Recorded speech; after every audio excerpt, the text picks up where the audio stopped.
Hola, ¿qué tal? Yo soy Cristina Porras y justamente hoy traigo un nuevo video para ti y hoy te voy a hablar de las 3 mentiras del índice de masa corporal. Bienvenidos.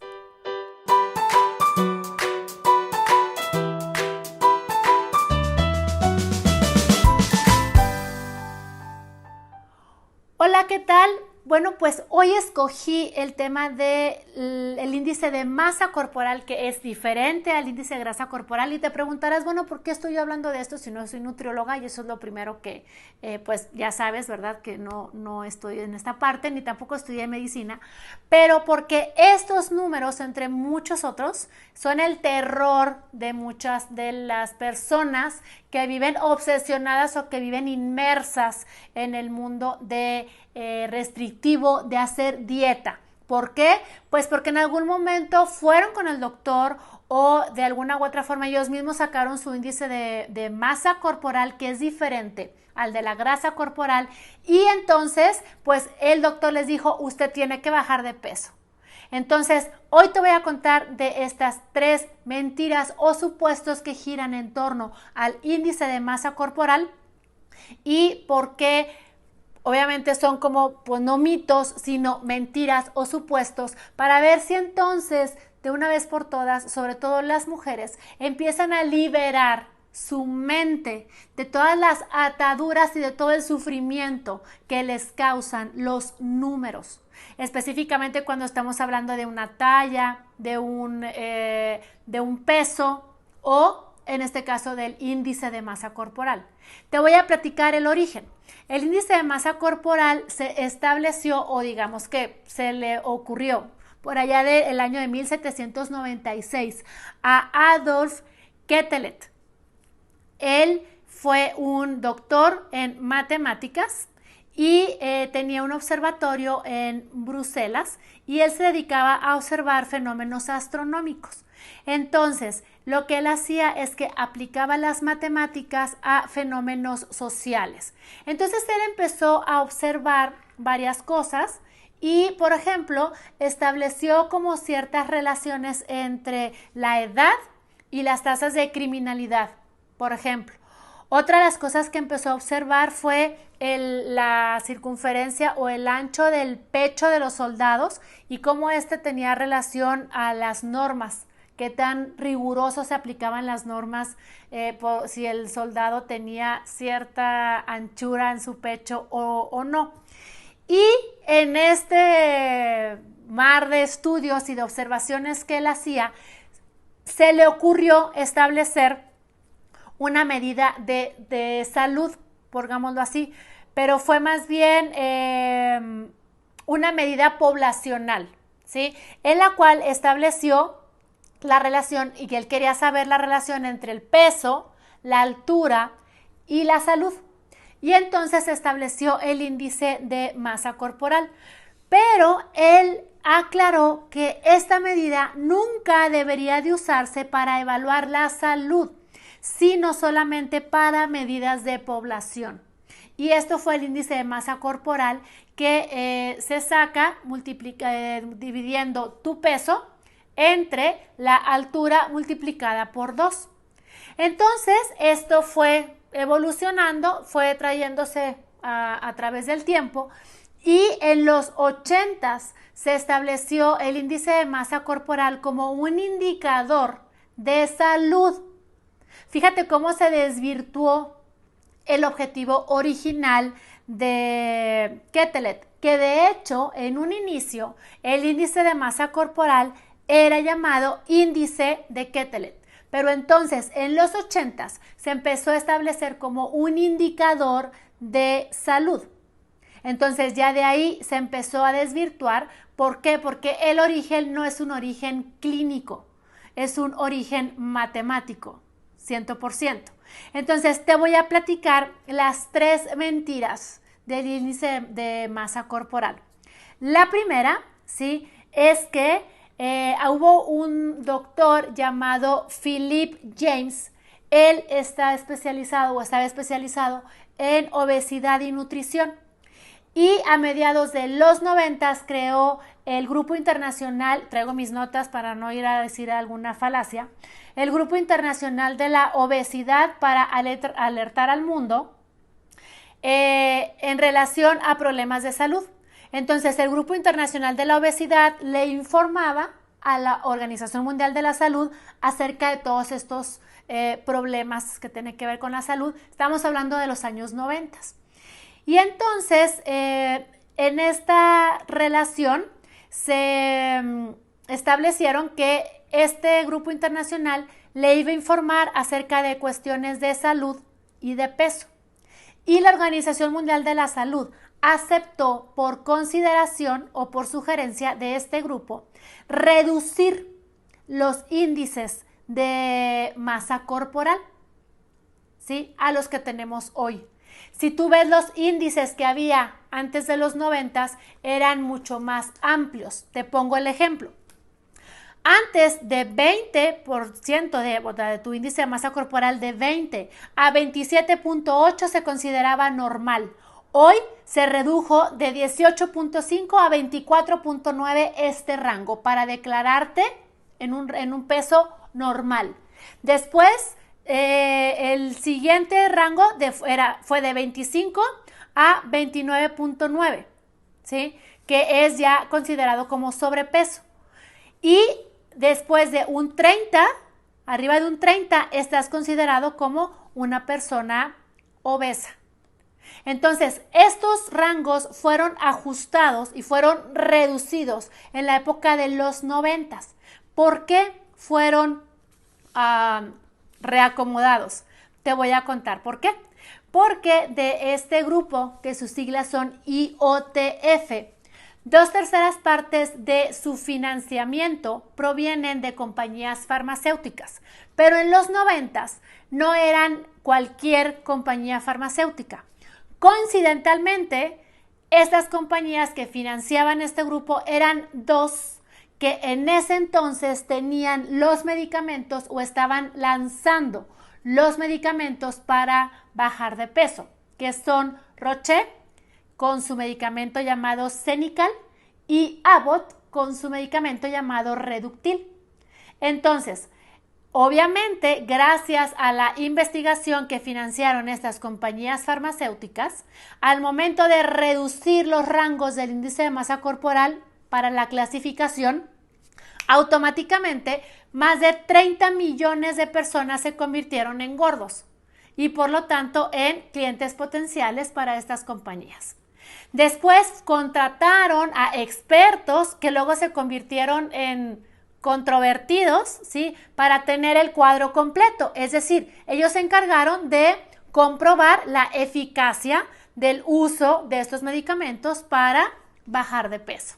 Entonces, obviamente, pues agarraron todo esto y se empezó a desarrollar un lenguaje que es muy emotivo y muy impactante para crear miedo y crear emoción.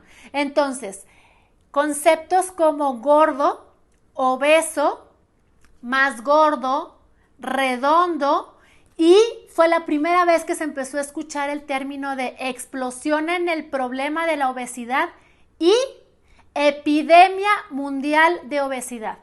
Si tú escuchas esto, probablemente te dé pánico y ese es el objetivo, que te dé pánico al escuchar que tienes obesidad o que eres una persona obesa o que la obesidad es una epidemia a nivel mundial. Esa es la primera mentira del índice de masa corporal, que no son los valores originales y que el movimiento en los rangos fue, digamos, sugerido, ¿sí?, por compañías farmacéuticas que tenían medicamentos para bajar de peso. Mentira número 2. El artículo donde por primera vez se utilizó el término de epidemia de la obesidad reconoció brevemente que las mujeres por naturaleza tienden a tener un mayor número o mayor cantidad de grasa corporal que los hombres, ¿sí?, y que había que considerarse esta diferencia, pero para efectos de practicidad o en aras de la simplicidad dentro del artículo se utilizó la misma expresión para ambos sexos. De hecho, si vas y revisas el índice de masa corporal, no hace ninguna diferenciación entre hombres y mujeres. Cuando por naturaleza hoy se sabe que las mujeres tendemos a tener mayor grasa corporal. ¿Por qué? Pues porque acumulamos en la cadera y la parte, por ejemplo, de los senos es mayoritariamente tejido adiposo.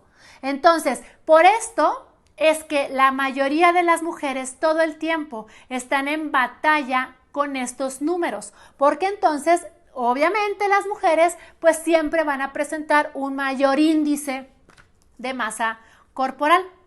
¿Por qué? Pues porque no se hizo una diferenciación, sino que se metió a todos en la misma categoría.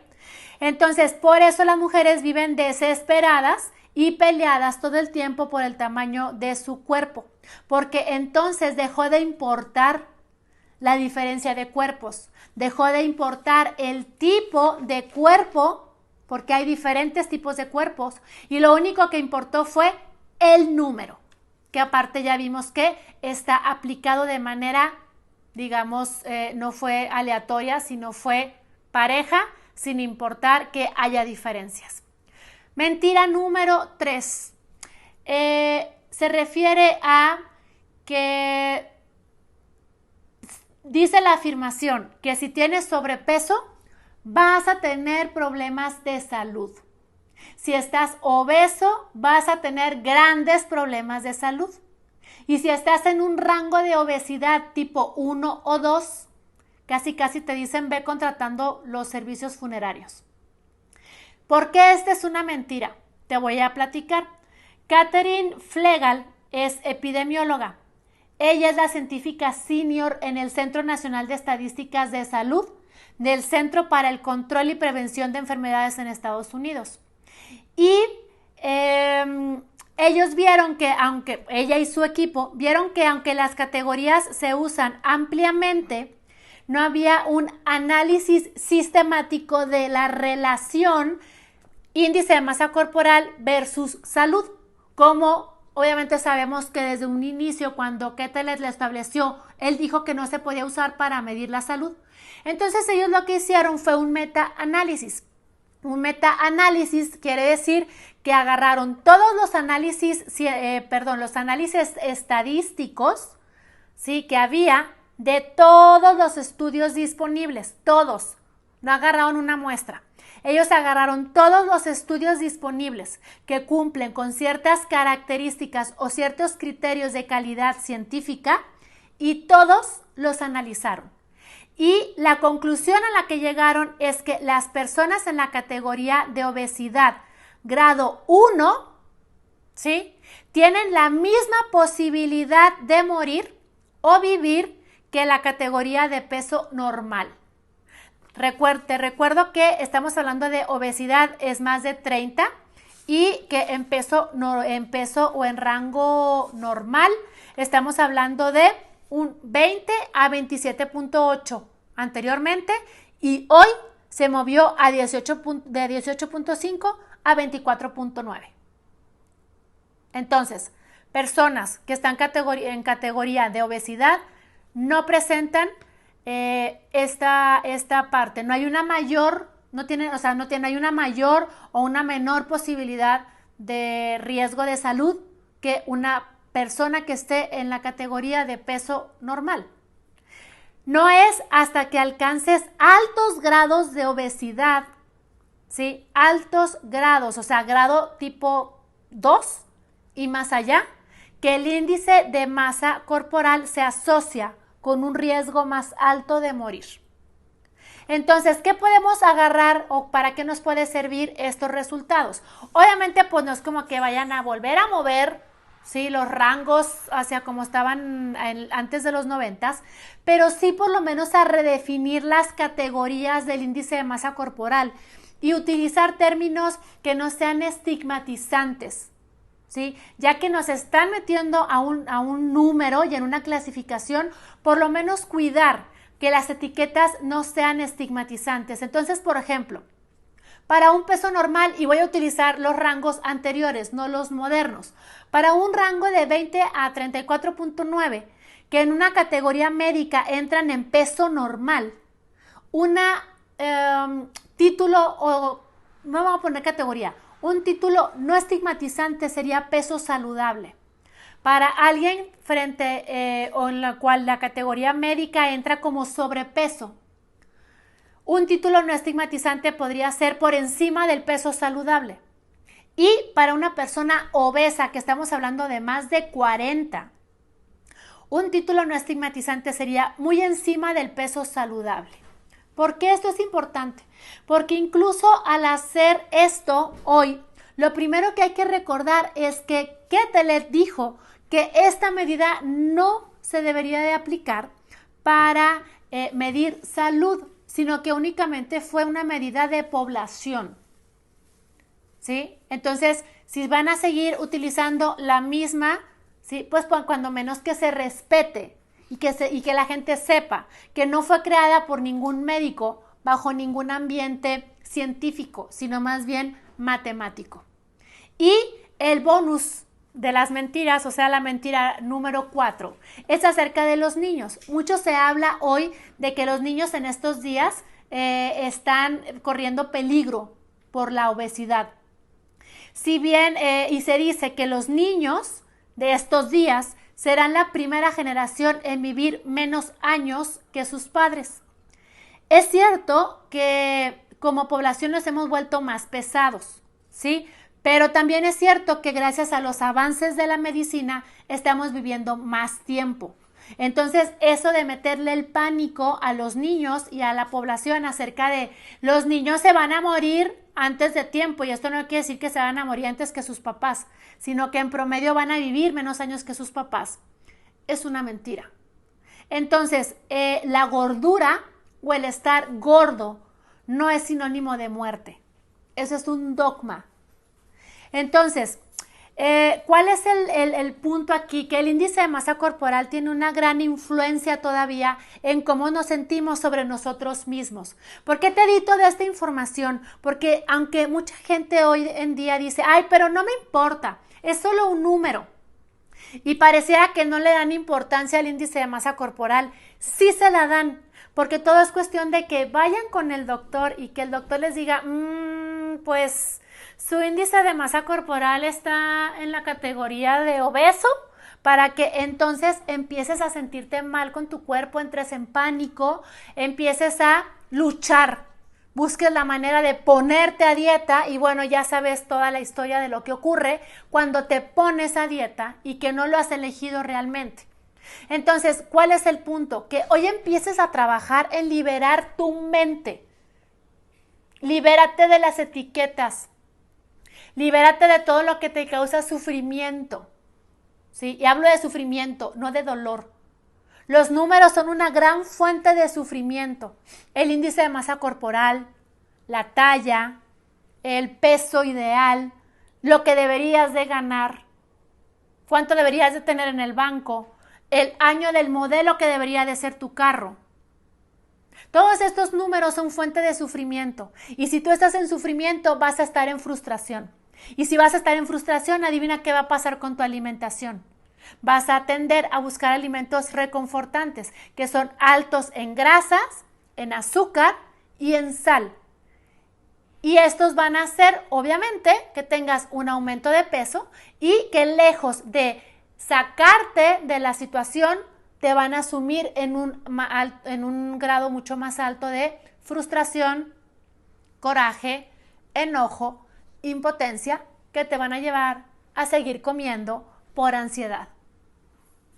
Entonces, ¿por qué es importante que hoy empieces a volver a acomodar esto? Porque también muchas personas desde este punto de vista estigmatizan y discriminan a las personas que frente a sus ojos tienen sobrepeso u obesidad. Y entonces empiezan, ya sea por medio del bullying o de la discriminación, a hacer a estas personas menos en aras de la preocupación que sienten por su salud. Es que me preocupa tu sobrepeso. ¿Y por qué te preocupa si no es tuyo? Mejor preocúpate de lo que tú estás transmitiendo detrás de ese juicio o de esa afirmación. Me preocupa tu sobrepeso. Oye, discúlpame, si a la persona que lo tiene no le preocupa, ¿a ti por qué te preocupa? Tú más bien obsérvate qué hay detrás, porque probablemente detrás de esta expresión haya un disgusto hacia ti mismo. Porque si tú tuvieras aceptación hacia ti, no tendrías por qué estarle diciendo a los demás qué hacer con su cuerpo, con su vida y con su alimentación. Entonces, yo no digo que no sea válido que te preocupes, pero fíjate bien cuánto de esa preocupación es un reflejo de tu propia inconformidad hacia ti mismo y hacia tu cuerpo. Porque si tú hoy estuvieras pendiente de ti, estuvieras desarrollando tu conciencia plena, tu aceptación y liberarte de la mentalidad de dieta, hoy no estarías pendiente de la vida de los demás. Entonces espero que pues esta información tal vez te fue, no sé si un tanto incómoda. Como siempre recibo tus comentarios de la mejor manera y espero que esto te ponga a pensar un poquito y que te ayude a liberarte otro poco.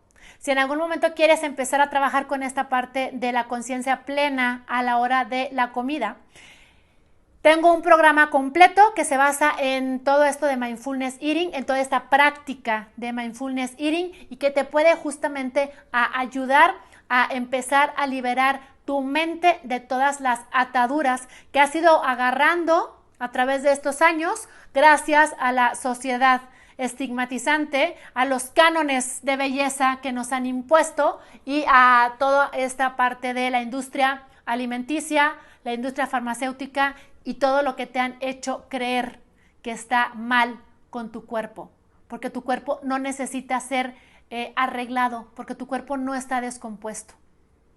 Encárgate mejor, lejos de castigarlo y de reclamarle, encárgate mejor de trabajar con tu aceptación para que busques el equilibrio y te puedas convertir en la mejor versión de ti mismo.